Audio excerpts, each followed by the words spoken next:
Hola, este es el video número 26 de Economía Política. Seguimos con Historia del Pensamiento y es el tercer video en el cual nos vamos a referir a el trabajo de Adam Smith. Siempre siguiendo la línea de las clases del doctor Axel Kicillof en la UBA hace unos años. No está de más recordar que este estudio, de alguna manera paralelo que estamos haciendo en la historia del pensamiento, lo proponemos porque estamos seguros de que aclara muchísimo la parte conceptual que paralelamente estamos viendo. Nosotros hemos iniciado economía, nos hemos introducido en la discusión economía política, hemos descrito el sistema de flujo circular, el sistema económico en su versión modelo de flujo circular, y estamos en la instancia de la medición de los flujos a partir del estudio de las cuentas nacionales. Pero, ¿qué sucede? Que paralelamente a esto, están pendientes y latentes las cuestiones conceptuales más importantes. Y indagar un poco, meterse un poco en la historia del pensamiento económico es realmente de gran ayuda. De manera que esto no es este esfuerzo en ofrecerles a ustedes este trabajo de análisis sobre los grandes pensadores, no es simplemente un aditamento, sumarle algo al curso, sino que ustedes van a experimentar cómo realmente meterse en estos temas y conocer la historia, el momento de estos pensadores y cuáles eran sus preocupaciones, resulta muy aclaratorio, realmente muy aclaratorio para la parte conceptual. Entonces, habíamos trabajado ya la discusión de Smith con los fisiócratas y con el mercantilismo, y habíamos llegado a la idea núcleo, la idea central, que es esta cosa rara que Smith ve, donde desde una perspectiva de sentido común pareciera que el objeto de la economía, la organización de la sociedad, del comercio, de la actividad productiva, tenía como núcleo la riqueza entendida, simbolizada, detrás de la forma, del oro, de las mercancías, de las monedas hechas de oro según los mercantilistas, y por otro lado, la visión de que esto se vinculaba con la agricultura, tal cual lo pensaban los fisiócratas. La gran idea de Smith, el gran aporte, como vimos, es que él penetra más allá de esta comprensión superficial y descubre que, no descubre, sino analiza que lo que realmente genera esa riqueza es el trabajo. Y de esta manera hay dos cuestiones con las que finalizamos el video anterior, que son los dos polos del pensamiento de Smith. Por un lado, el trabajo como expresión de riqueza genuino, en su convencimiento que no es ni el oro ni la naturaleza, sino que él pone el foco y abre una línea de pensamiento histórica, pone el foco en el trabajo social, y por otro lado identifica esto como la causa o el origen, y por otro lado identifica la consecuencia, la expresión, el resultado, que son los bienes. Recuerde, bienes porque son aquellas cosas necesarias, lo que el trabajo se orienta a producir aquellas cosas necesarias para la vida. Lo que está diciendo Smith es, la sociedad se organiza trabajando para poder subsistir, para proveerse de aquellos objetos que le garantizan la subsistencia. Entonces, surgen ahí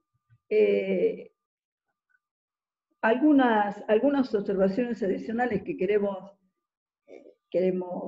volver a señalar. En primer lugar, la asociación con el espacio de la nación, de la cual ya habíamos conversado. Y por otro lado,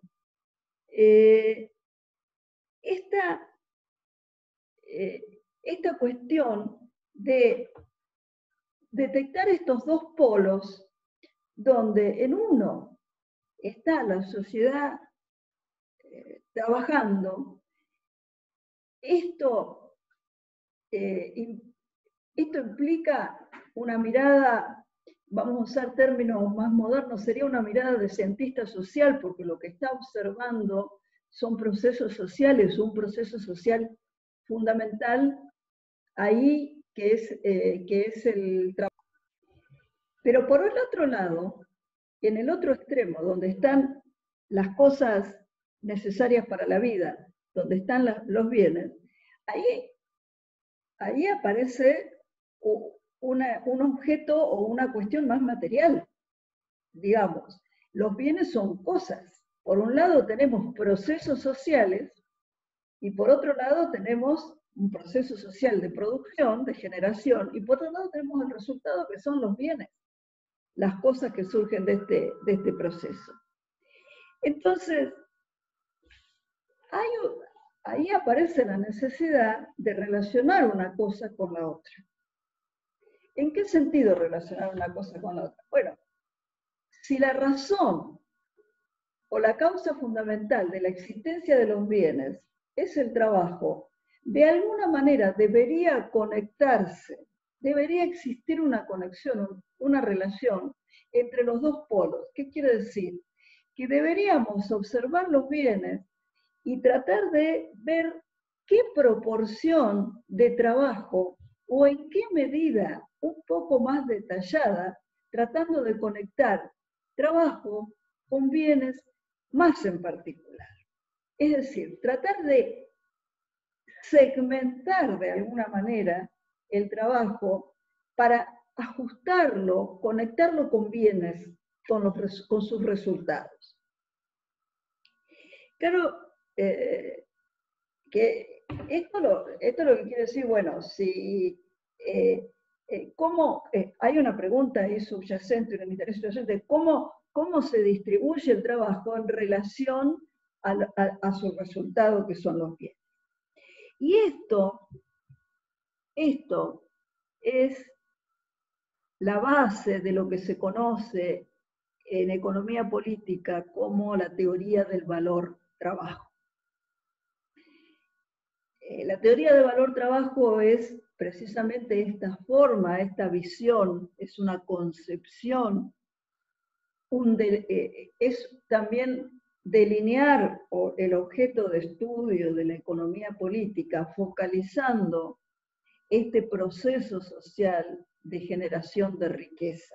Es decir, no quedándose en lo material, que es el resultado, sino profundizando en el proceso que dio origen y que explica este resultado. Esto quiere decir que de alguna manera algo que se llama valor que contienen estos bienes tiene algún tipo de conexión y de fundamento con una parte de este proceso de trabajo. De ahí avanzar sobre la teoría del valor para tratar de asociar algo, una parte, un fragmento del proceso de trabajo a todos y cada uno de los bienes en particular. Por eso, teoría del valor trabajo, porque podríamos pensar entonces que si podemos hacer conexiones directas, cada bien exige cantidades de trabajo distintas y en ese sentido tiene algo diferente cuantitativo que sería su valor. Vamos a seguir avanzando sobre esto. Hay que ver también que esto es complicado. Este razonamiento es complicado. ¿Por qué? Volvamos a insistir y detengámonos un poquito más acá. ¿Por qué es complicado? Porque significa ir más allá de lo que vemos con nuestros sentidos. Nuestros sentidos, o los sentidos de la época, mostraban oro, metales preciosos que provenían de los nuevos continentes, especias valiosas que venían del Asia, es decir, una gran riqueza en su expresión material.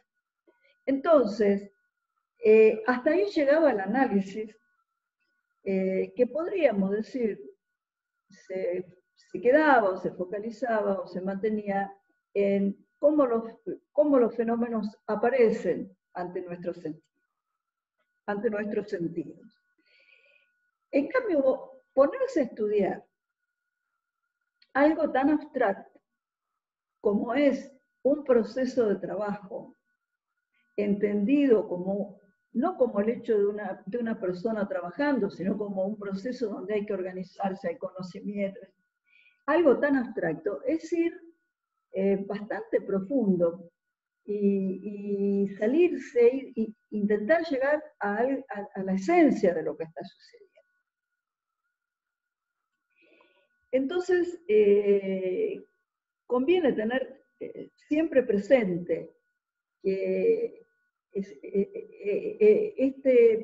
esta primera versión histórica, esta ruptura histórica de Smith planteando la teoría del valor trabajo, constituye verdaderamente una primera intento de profundizar algo parecido a cuando la humanidad descubrió que la Tierra giraba alrededor del Sol y no al revés como marcaban los sentidos.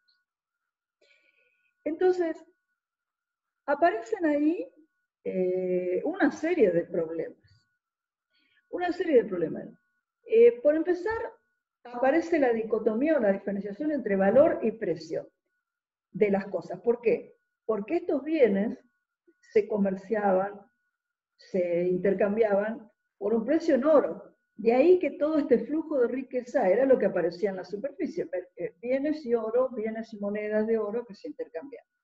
Ahora, a esta altura ya podemos darnos cuenta que el precio resultante de ese proceso de intercambio que se daba en la superficie no expresa, no tiene nada que ver con lo que Smith está intentando plantear y buscar en cuanto a cuál es el valor de ese bien. Entonces tenemos un bien con un precio, pero ¿cuál es su valor entendido como trabajo, como esfuerzo social? Entonces, imagínense ustedes, por ejemplo, un celular. Nosotros vemos este celular, tiene un precio, qué sé yo, 15.000 pesos, no sé. El precio de este celular y el celular como objeto son una cosa, pero ponerse a indagar de dónde salió este celular, cómo se evolucionó hasta que la industria del hardware y de la industria de las TIC, de las tecnologías de la información y las telecomunicaciones pudieron llegar a esto, nos está direccionando hacia lo que Smith pensaba, decir, bueno, ¿cuánto esfuerzo, trabajo social hay detrás de este objeto material? Entonces, eso, por un lado, da origen a un problema. Fíjense ustedes que estamos queriendo comparar dos cosas muy distintas, porque una cosa es,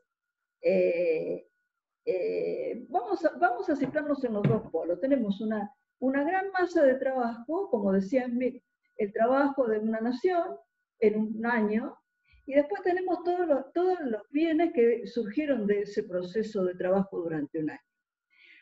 Vamos a meternos un poquito en cada uno de los dos. Si nosotros tenemos el mundo de los bienes, este mundo de los objetos materiales, y claro, es un mundo donde de una variedad impresionante, hay muchísimos, y una infinidad de bienes diferentes, muy distintos unos de otros.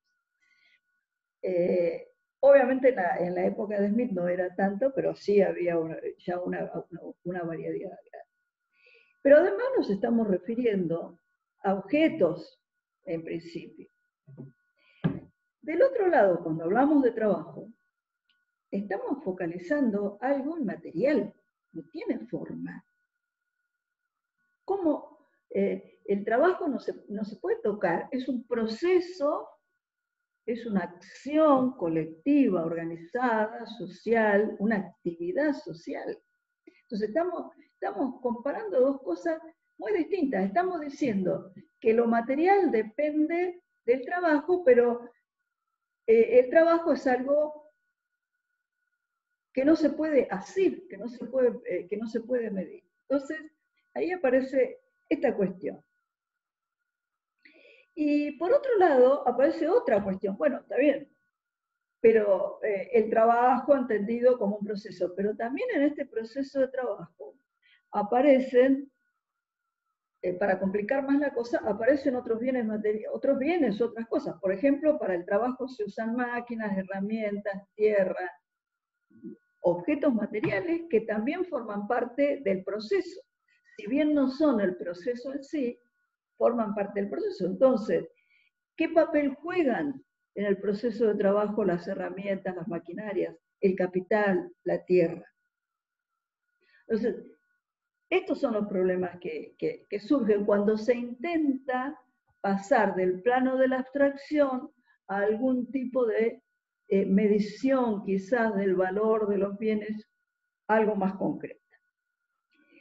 Fíjense ustedes que si pensamos en alternativas que se muevan dentro de lo que eran las teorías que Smith pretendía y buscaba criticar fuertemente, los fisiócratas, los mercantilistas, para los mercantilistas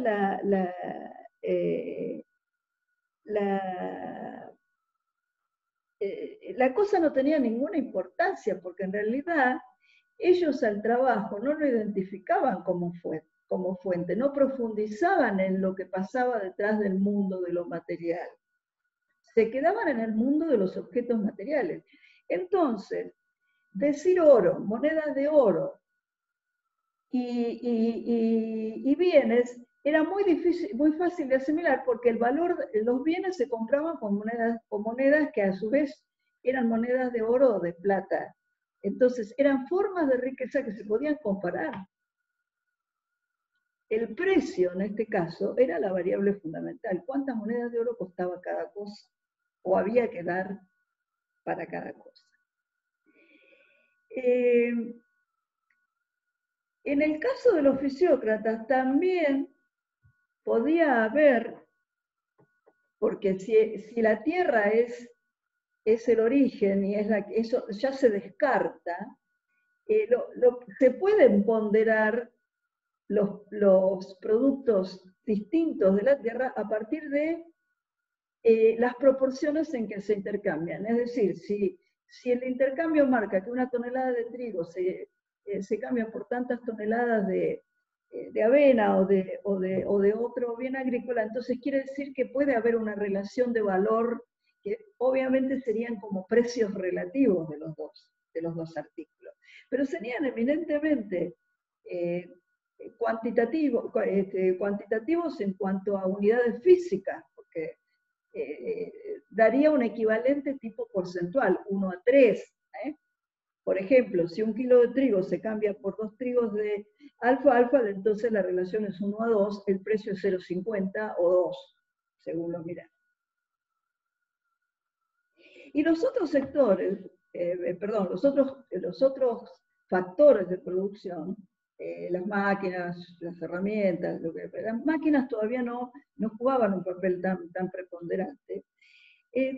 Para los fisiócratas jugaban un papel secundario, eran auxiliares, entonces tampoco tenía mucho sentido preguntarse en qué medida participaban o cómo participaban en el proceso, porque en realidad quien llevaba adelante el proceso era la naturaleza, la tierra.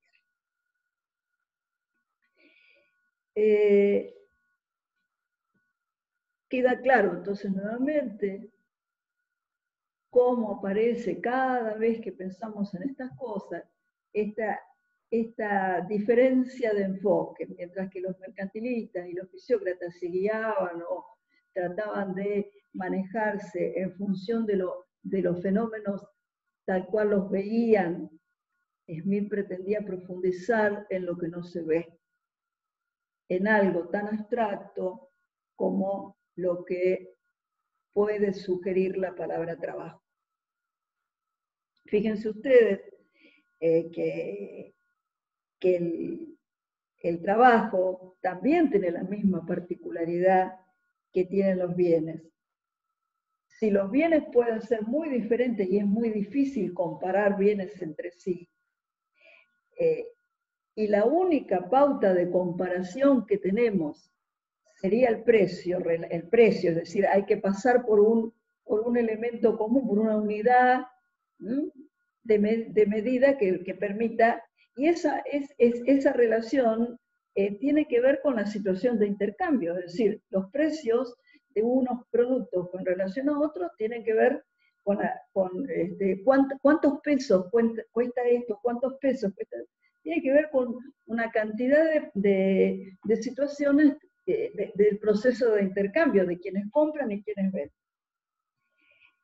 Pero si nos vamos al otro lado, si volvemos al trabajo, el trabajo, volvemos a insistir, no es una cosa, el trabajo es un proceso, es una actividad, y también hay que recordar lo que dijimos en otros videos, de que el trabajo no solamente es una actividad característica y propia del hombre.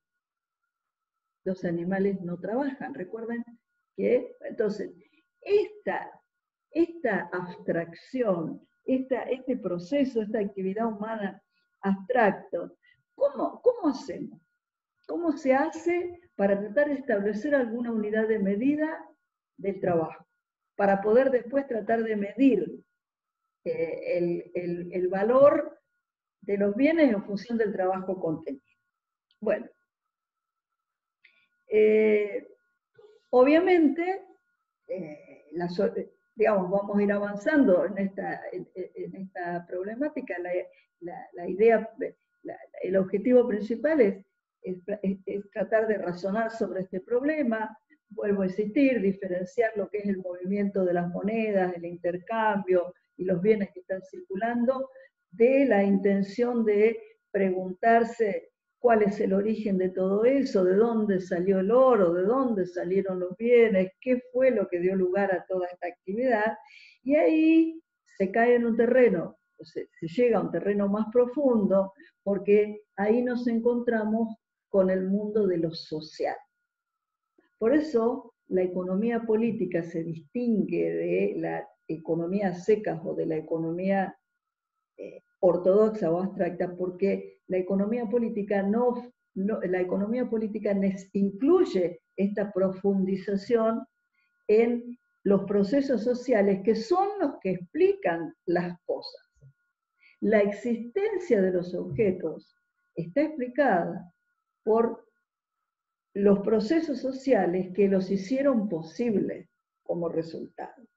Entonces, la relación que exista entre las cosas materiales, los precios, precios relativos, precios en oro, precios en moneda, precios en billetes más adelante, no tiene nada que ver, o en principio no tiene una relación directa con este flujo, esta actividad en material del trabajo que le dio origen.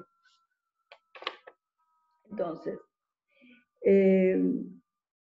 queda ahí pendiente todavía entonces la gran pregunta que siguieron respondiendo, intentó responder Smith, siguió David Ricardo y terminó dando lugar a toda la obra de Marx, que es obsesionarse, ocuparse de esta cuestión de cómo un proceso social que crea cosas, después cuando queremos estudiarlo, tenemos problemas en asociar cada cosa con el proceso social que le dio origen. Valor, trabajo. Valor por un lado, trabajo. ¿Cómo hacemos para determinar el valor en términos de trabajo de cada bien? Bueno, este video pretendía instalar esta cuestión, o sea, empezar a ubicarnos en lo que significa la teoría del valor-trabajo y tratar de que empecemos a ver de que la teoría del valor, la búsqueda de identificar un valor para las cosas, no tiene nada que ver con el precio que tienen las cosas. Las cosas, el precio de las cosas no es lo que las cosas valen. Ahí lo vamos a dejar un poco, por un tiempo, y vamos a ir avanzando.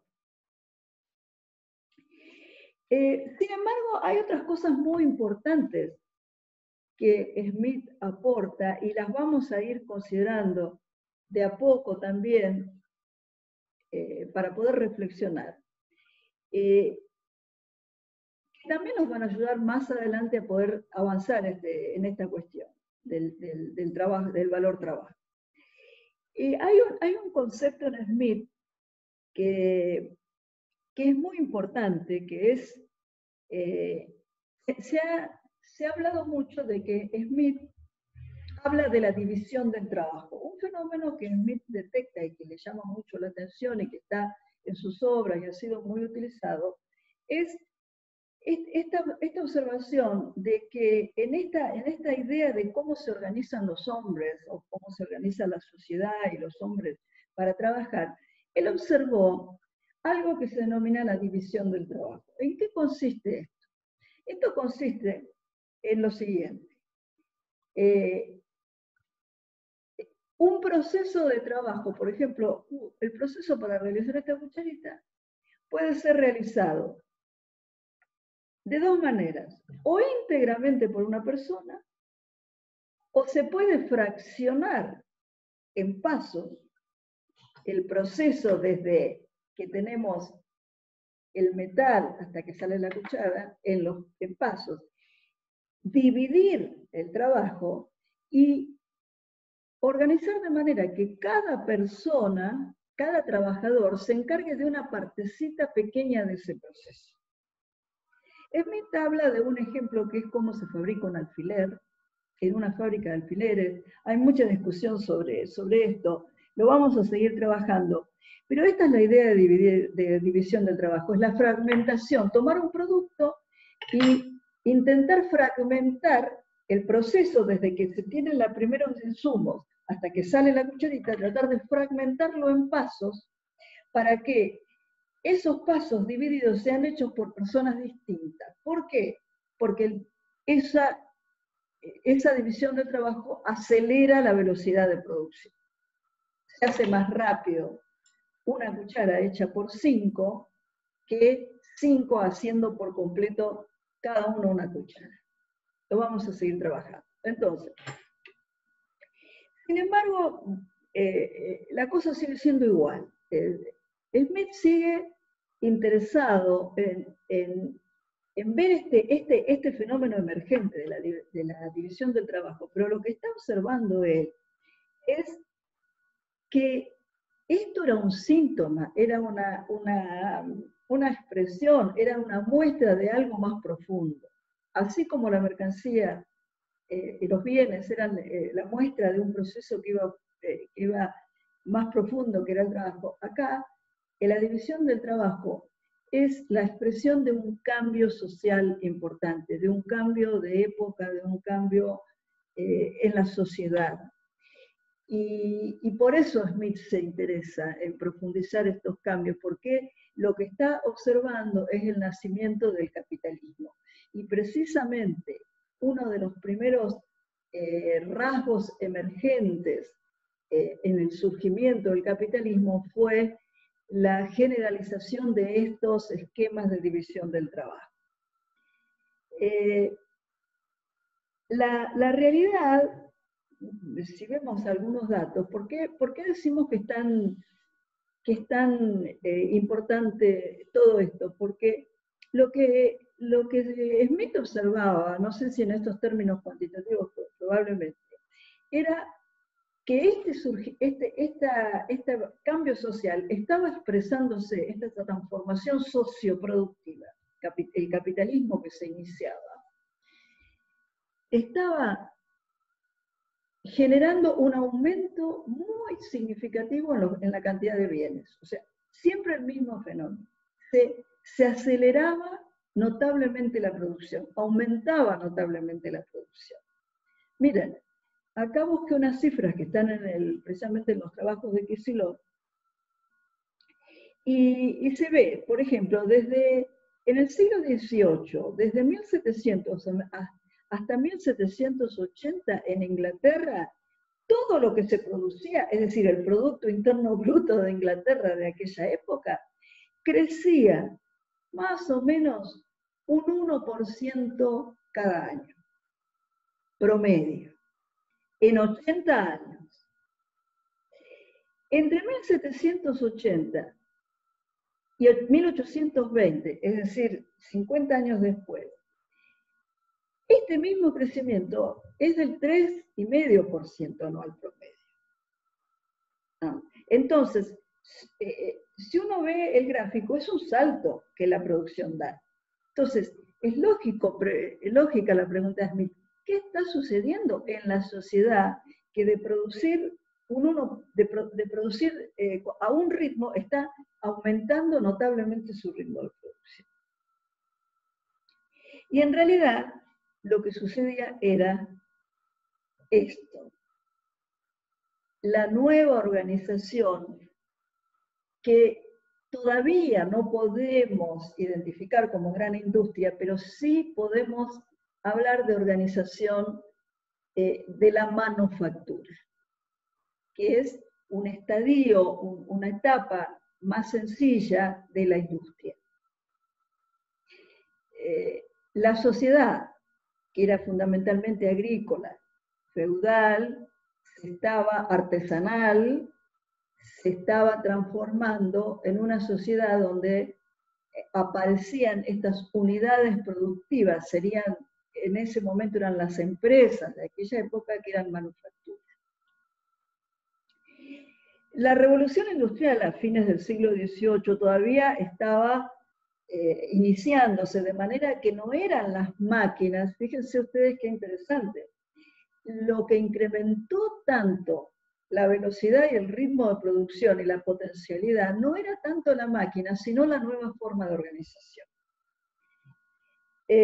No había habido un aumento de la población trabajadora tampoco, de manera que no era que había más, porque podría ser que aumentara la producción porque había mucha más gente produciendo. No era así. Nuevamente entonces, desde otro lugar, desde este ejemplo, que lo vamos a volver a retomar, donde Smith plantea que de acuerdo a cómo se produzca, fíjense que los materiales son los mismos, puedo tener 5 trabajadores y cada uno de ellos empieza y termina una cuchara.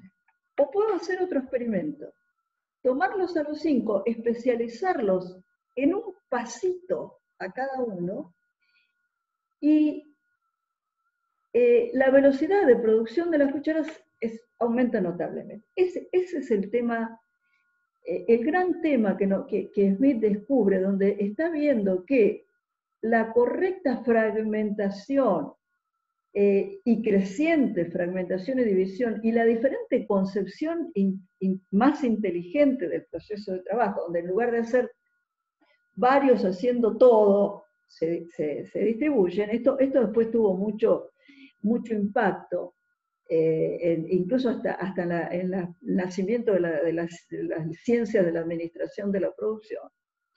Este es el fenómeno que Smith está percibiendo y que nos da la pauta de una nueva sociedad, una nueva forma de organización de la sociedad. Marx después va a llamarlo, tal cual lo hablábamos en otros videos, modo de producción. Modo de producción.